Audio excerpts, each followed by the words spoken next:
Subscribe now and press the bell icon. Never miss an update. Hello friend, स्वागत है आपका अपने YouTube channel study world में। मैं आज आपके लिए पावर इलेक्ट्रॉनिक्स का पार्ट 2 लेकर आया हूं। जैसे कि मैं आपको पहले पार्ट 1 में एससीआर के बारे में थोड़ा सा इंट्रोडक्शन दिया था, उसके बाद फिर हम होल्डिंग करंट तथा लैचिंग करंट के बारे में पढ़े थे। तो आज मैं आपको पावर इलेक्ट्रॉनिक्स के पार्ट 2 में ट्रिगरिंग मेथड्स ऑफ एससीआर के बारे में बताऊंगा। यदि आप हमारे चैनल पर नए हैं तो आप हमारी इस वीडियो से पहले प्रीवियस वीडियो को जरूर देखें। यदि आपको हमारा वीडियो पसंद आता है तो लाइक कीजिए, कमेंट कीजिए, शेयर कीजिए तथा हमारे चैनल को सब्सक्राइब जरूर कीजिए, जिससे आपको हमारे चैनल पर आने वाला अपडेट मिल सके। तो चलिए स्टार्ट करते हैं हम आज पावर इलेक्ट्रॉनिक्स के पार्ट 2 को, यानी ट्रिगरिंग मेथड्स ऑफ एससीआर। पहले हम ट्रिगरिंग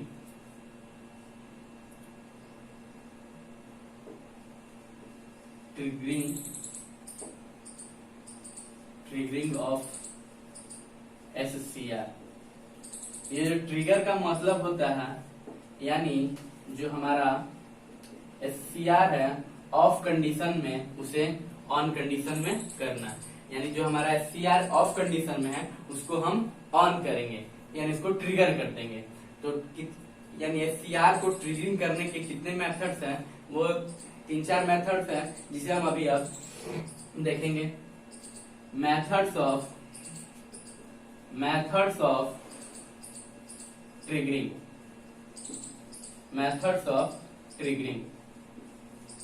पहला है हमारा फॉरवर्ड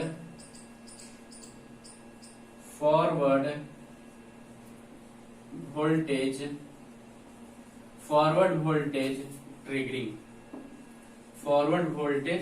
ट्रिगरिंग। दूसरा हमें पढ़ना है गेट ट्रिगरिंग। और थर्ड है हमारा डीवी बाई डीटी ट्रिगरिंग। और जो लास्ट है हमें पढ़ना है लाइट ट्रिगरिंग।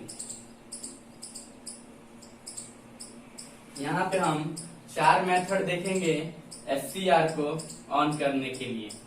तो हमारा जो फर्स्ट मेथड है वो है फॉरवर्ड वोल्टेज ट्रिगरिंग मेथड।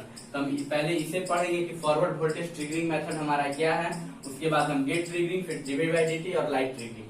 तो ट्रिगरिंग का सबसे मेन पॉइंट होता है कि ऑफ कंडीशन से उसे ऑन कंडीशन में ले जाना। तो आइए हम देखते हैं forward voltage triggering.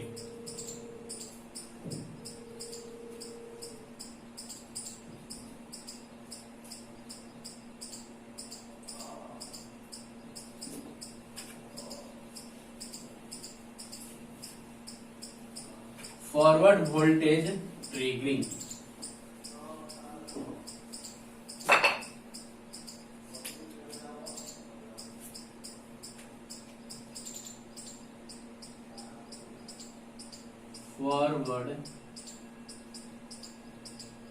Forward voltage triggering.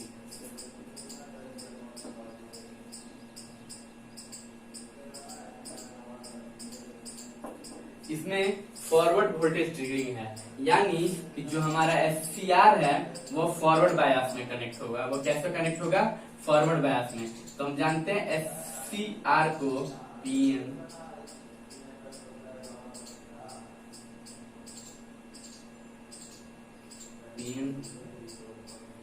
थोड़ा सा ऊपर हम लिख लेंगे।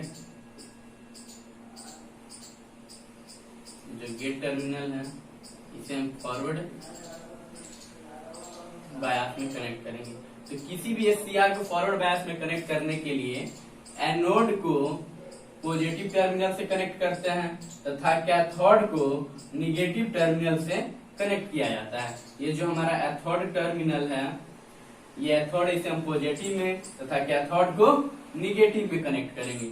और यहाँ पर हम गेट सर्किट को ओपन रखते हैं। यहाँ पे हम गेट सर्किट को क्या करते हैं? ओपन रखते हैं। तो इसमें जब हमारा फॉरवर्ड वोल्टेज ट्रिगरिंग है तो इसमें करंट क्या होगा, फ्लो करेगा। तो यहाँ पर हम देखेंगे कि जो हमारा जंक्शन J1 है वह फॉरवर्ड बायसिंग हो जाएगा, जंक्शन J2 है वह रिवर्स बायसिंग में हो जाएगा, और हमारा जो जंक्शन J3 है वह फॉरवर्ड बायसिंग में हो जाएगा। तो यहाँ से जो एनोड करंट है, बहने वाला हमारा जो एनोड करंट है, जब लैचिंग करंट के बराबर हो जाएगा। पहले हम क्या करेंगे कि ये जब यहाँ पर रिवर्स बायस में है तो जो डिप्लेशन लेयर क्या होगा वो बहुत ही ज्यादा होगा। यहाँ पे डिप्लेशन लेयर क्या होगा, बहुत ज्यादा होगा, और जंक्शन J1 और J3 पे हमारा जो डिप्लेशन लेयर है बहुत ही कम होगा। यहाँ पे फिर हम क्या करेंगे, धीरे धीरे वोल्टेज को इंक्रीज करेंगे। जैसे जैसे हम वोल्टेज को इंक्रीज करेंगे वैसे वैसे हमारा एनोड करंट क्या होगा, बढ़ेगा।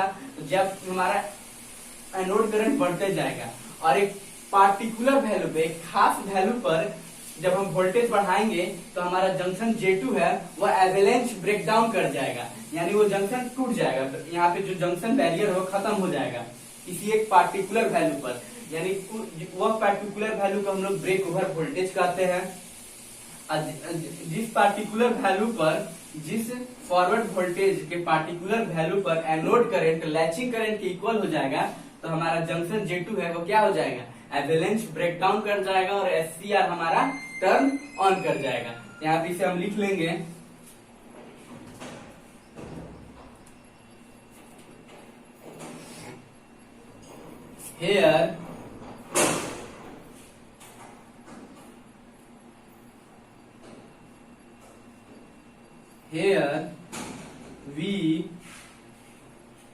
here we applied forward voltage, here we applied forward voltage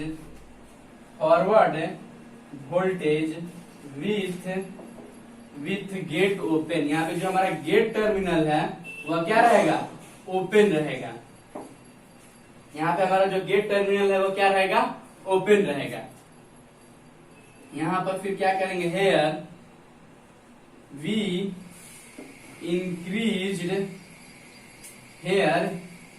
increased forward voltage. हम फॉरवर्ड वोल्टेज को क्या करेंगे, इंक्रीज करेंगे। Here we increase forward voltage, here we increase forward voltage so that, ताकि so that anode current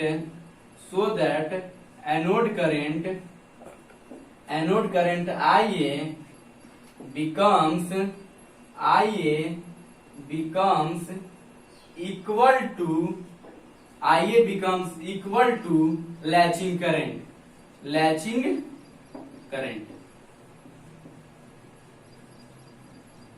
IL के। यानी कि हम यहाँ पे फॉरवर्ड वोल्टेज को क्या करेंगे, बढ़ाएंगे। फॉरवर्ड वोल्टेज को बढ़ाएंगे ताकि जिससे हमारा जो एनोड करंट है वो किसके बराबर हो जाए, IL के बराबर हो जाए। और वो किस वैल्यू पर IA हमारा IL के बराबर होता है, फॉरवर्ड ब्रेक ओवर वोल्टेज के। यानी कि वह मिनिमम फॉरवर्ड वोल्टेज जिस पर हमारा SCR यानी जो एनोड करंट है वो क्या हो जाएगा, IL के इक्वल हो जाएगा, यानी SCR हमारा टर्न ऑन हो जाएगा। उसे हम लोग क्या कहेंगे, ब्रेक ओवर वोल्टेज, यानी फॉरवर्ड ब्रेक ओवर वोल्टेज उसे बोला जाएगा जिस फॉरवर्ड वोल्टेज पर हमारा SCR टर्न ऑन हो जाता है। यानी the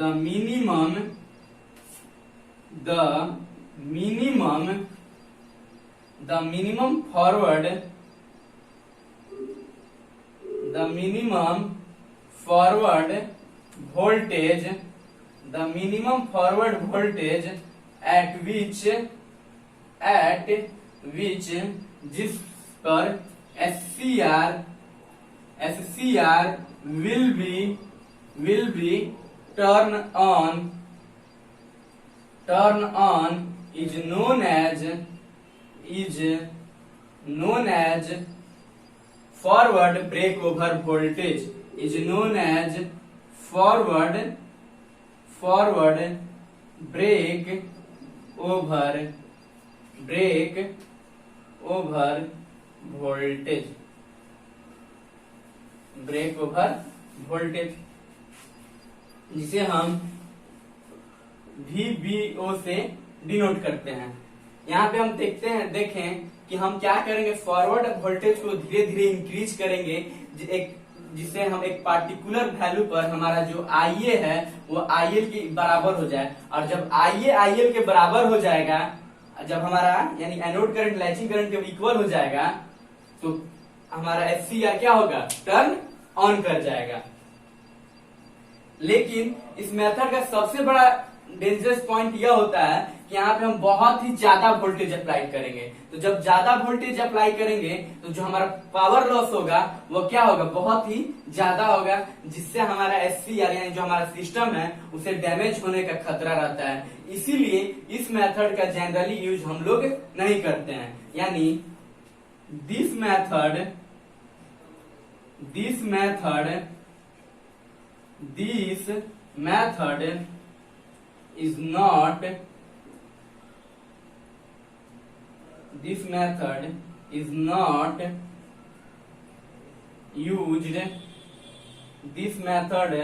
is not used in practice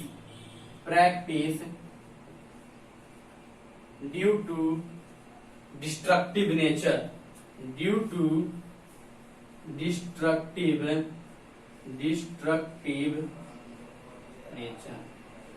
destructive nature. यानी इस मेथड का हम लोग जनरली यूज नहीं करते हैं, क्योंकि इससे क्या होगा कि हमारा पावर लॉस ज्यादा होगा SCR में, और जब पावर लॉस SCR में हमारा ज्यादा होगा तो हमारा जो सिस्टम है वह डैमेज हो जाएगा, बर्न कर जाएगा।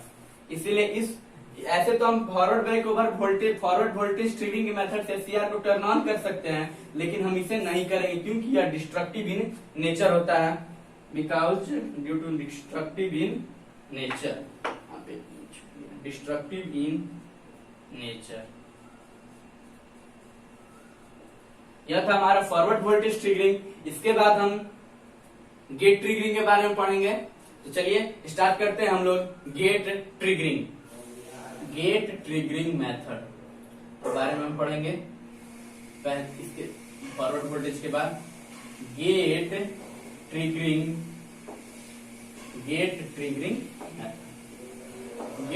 मेथड में क्या होता है, जो हमारा SCR है, जो यह हमारा SCR है,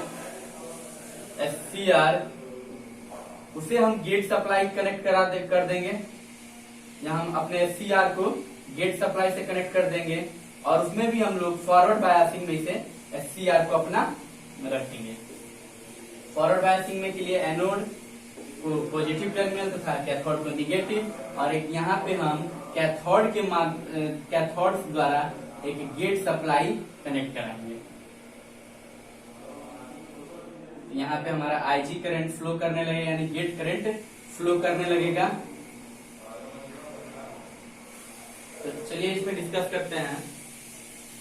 हम देखेंगे कि जब फॉरवर्ड बायसिंग में हो गया तो हमारा जंक्शन J1, जंक्शन J2 और जंक्शन J3, तो यह दोनों जंक्शन J1 और J3 फॉरवर्ड बायसिंग, और जंक्शन J3 हमारा forward biasing, but junction J2 जो है वो कौन सा रहेगा, रिवर्स बायसिंग में रहेगा।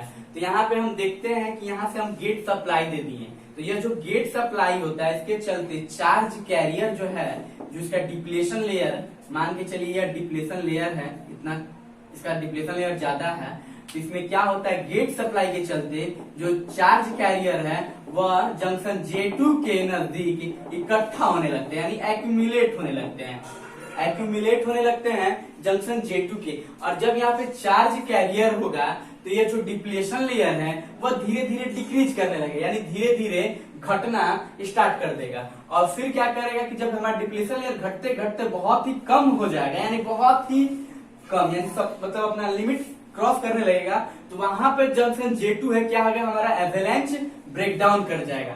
और जब हमारा जंक्शन J2 एवेलेंच ब्रेकडाउन कर जाएगा तो SCR यानी जो एनोड करंट है वो आसानी से फ्लो करने लगेगा। और जब एनोड करंट फ्लो करने लगेगा, जब एनोड करंट हमारा फ्लो करने लगेगा तो क्या होगा कि SCR हमारा टर्न ऑन हो जाएगा। तो यहाँ हेयर वी अप्लाइड, हम यहाँ पे क्या अप्लाई करते हैं, gate supply, gate, here we applied gate supply with normal forward voltage, with normal forward voltage, यानी गेट सप्लाई हम देते हैं नॉर्मल फॉरवर्ड वोल्टेज के द्वारा। यहाँ पे जब हमारा फॉरवर्ड बायसिंग में जब हमारा है तो जंक्शन J1 है फॉरवर्ड बायस हो जाएगा, और junction J3 forward, but junction J2 reverse bias में रहेगा। Junction J2 have depletion layer, junction J2 के पास क्या है, डेफिलेशन लेयर है। अब कर देखते हैं कि गेट सप्लाई जब यहाँ पे देते हैं, यानी ड्यू टू गेट सप्लाई के जरिए, due to gate supply charge carriers accumulate near the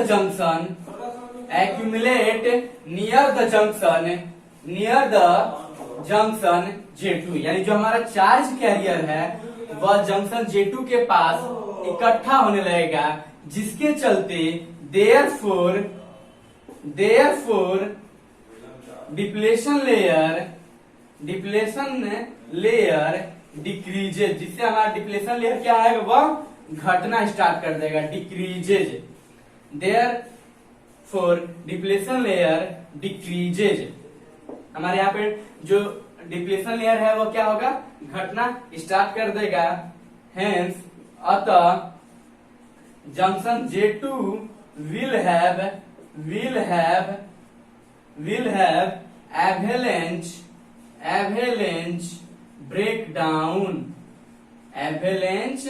breakdown, hence our SCR will be turn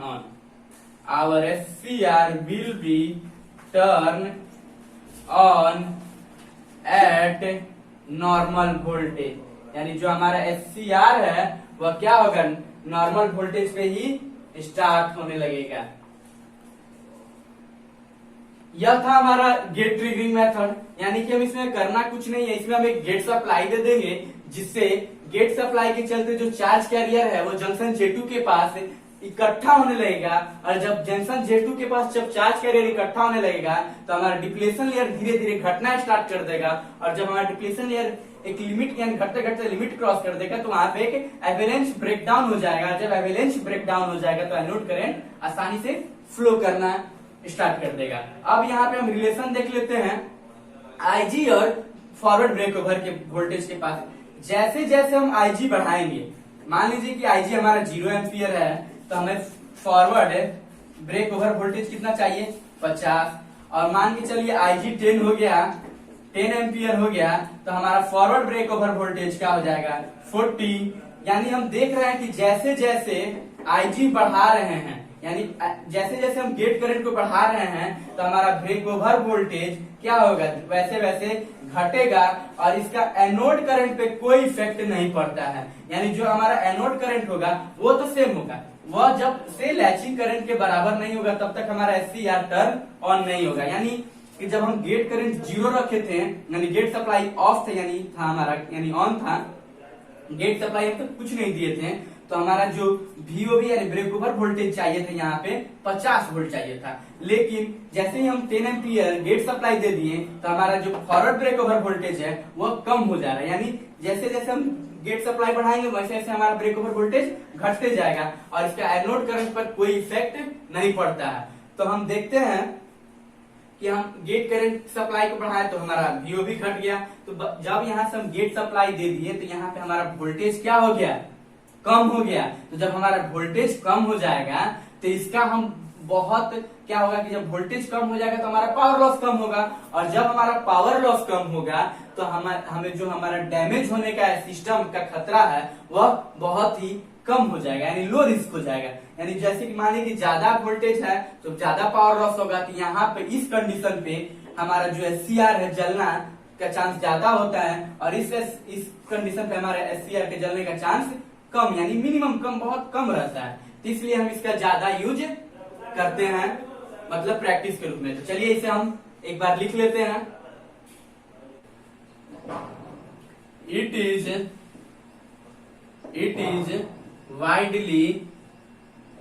widely used in practice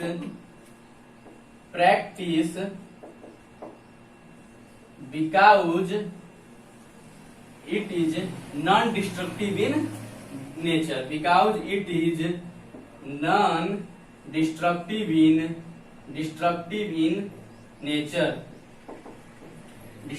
in nature, यानी कि जो हमारा ये SCR है वह नॉन डिस्ट्रक्टिव होता है। क्यों? क्योंकि यहाँ पे हम नॉर्मल फॉरवर्ड वोल्टेज को अप्लाई करते हैं, जिससे हमारा पावर लॉस क्या होगा, बहुत ही कम होगा।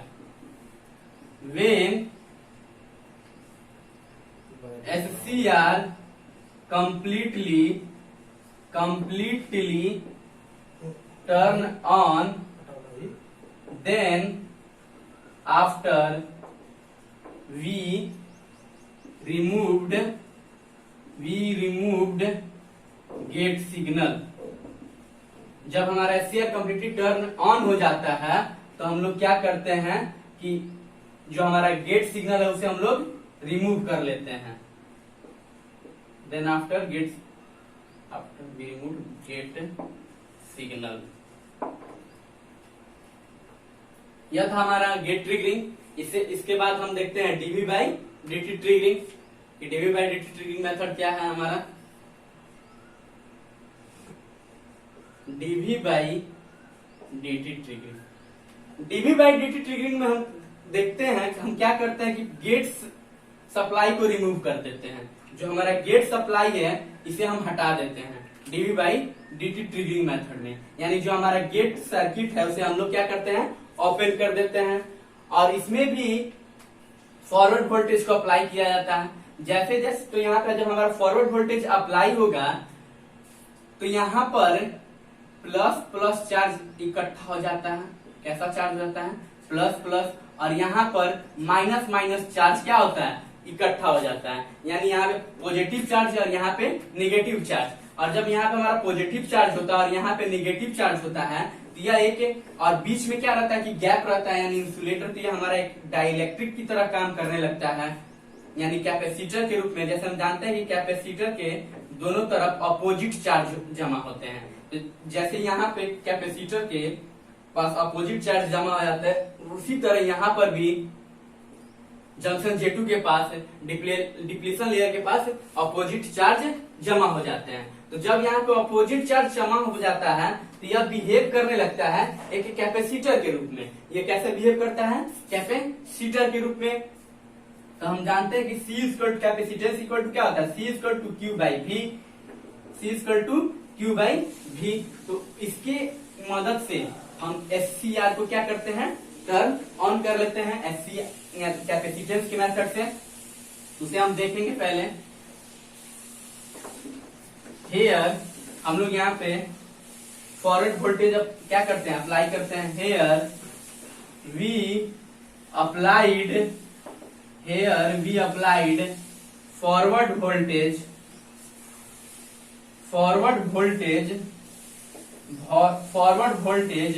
With gate open. और गेट सर्किट हमारा क्या रहता है, ओपन रहता है। गेट सर्किट हमारा क्या रहता है, ओपन रहता है। जंक्शन J2 के पास क्या आता है, मतलब डिप्लेशन लेयर होता है। जंक्शन J2 है डेपिलेशन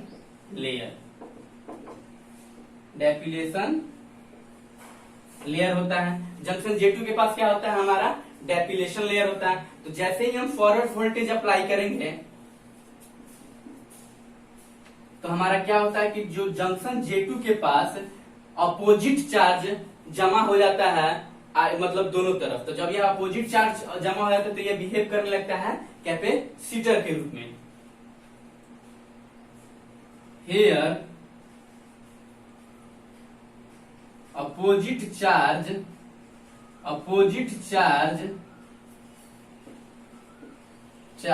accumulate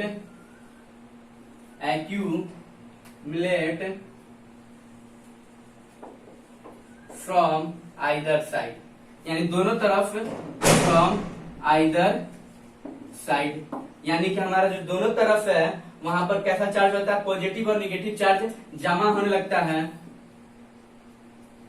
Hence it behave like a dielectric यानी इंसुलेटर के रूप में ये बिहेव करने लगेगा।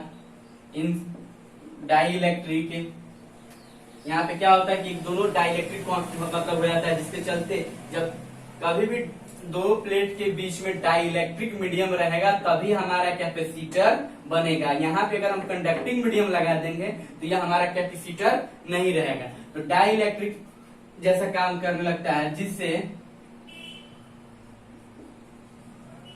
thus we get capacitor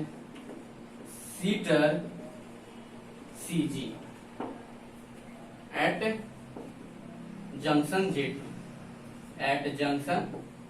J2, यानी जंक्शन J2 के पास हमें कैसा मिलता है, एक कैपेसिटर प्राप्त हो जाता है। तो कैपेसिटर हमारा जब प्राप्त होगा तो ये कैसा एक्ट करेगा, कैपेसिटेंस का एक्ट करेगा। तो कैपेसिटेंस इक्वल टू, यानी जो हमारा CG का यानी जो कैपेसिटर हमें प्राप्त हुआ उसका कैपेसिटेंस क्या होगा, C equal to Q by भी।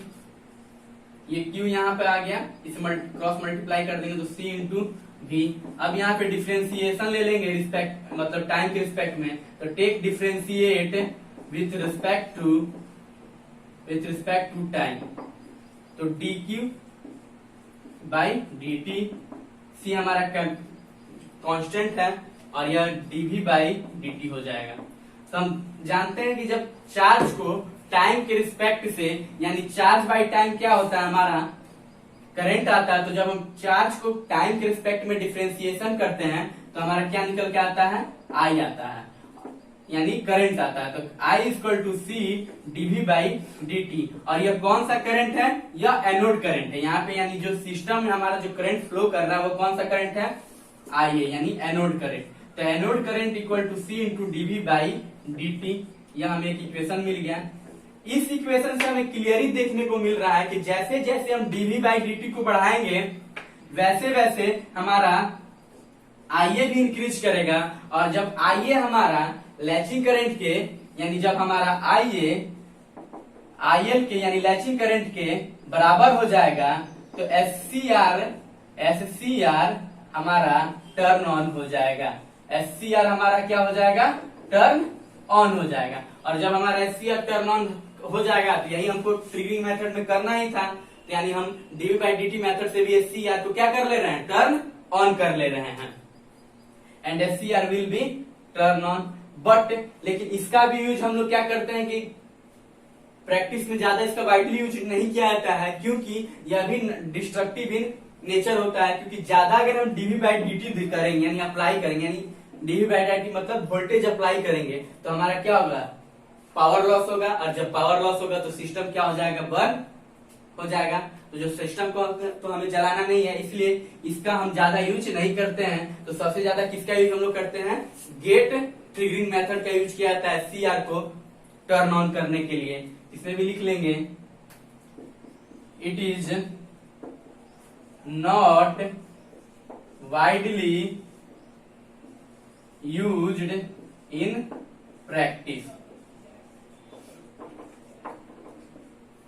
यानी इसका हम लोग बहुत ज्यादा यूज नहीं करते हैं। यहाँ पे कि जो हमारा डीवी बाई डी को अगर हम इंक्रीज किए तो हमारा आईए भी क्या करेगा, इंक्रीज करेगा। और जब आईए आईएल के इक्वल हो जाएगा तो एससीआर हमारा टर्न ऑन हो जाएगा। यह था हमारा DV by D triggering method. इसके बाद हमें लाइट ट्रिगरिंग मेथड के बारे में पढ़ना है, लेकिन इस पार्ट में हम आज इतना ही पे इसे समाप्त करते हैं। आने वाले नेक्स्ट वीडियो में हम आपको लाइट ट्रिगरिंग मेथड तथा वीआई कैरेक्टरिस्टिक ऑफ थायरिस्टर के बारे में एक्सप्लेन करेंगे। यदि आपको हमारा वीडियो पसंद आता है तो लाइक कीजिए और चैनल को सब्सक्राइब जरूर कीजिए ताकि आपको आने वाला अपडेट मिल सके और हम बैक टू बैक वीडियो पूरी पावर इलेक्ट्रॉनिक्स का हम अपना अपलोड कर देंगे। तो thanks for watching this video.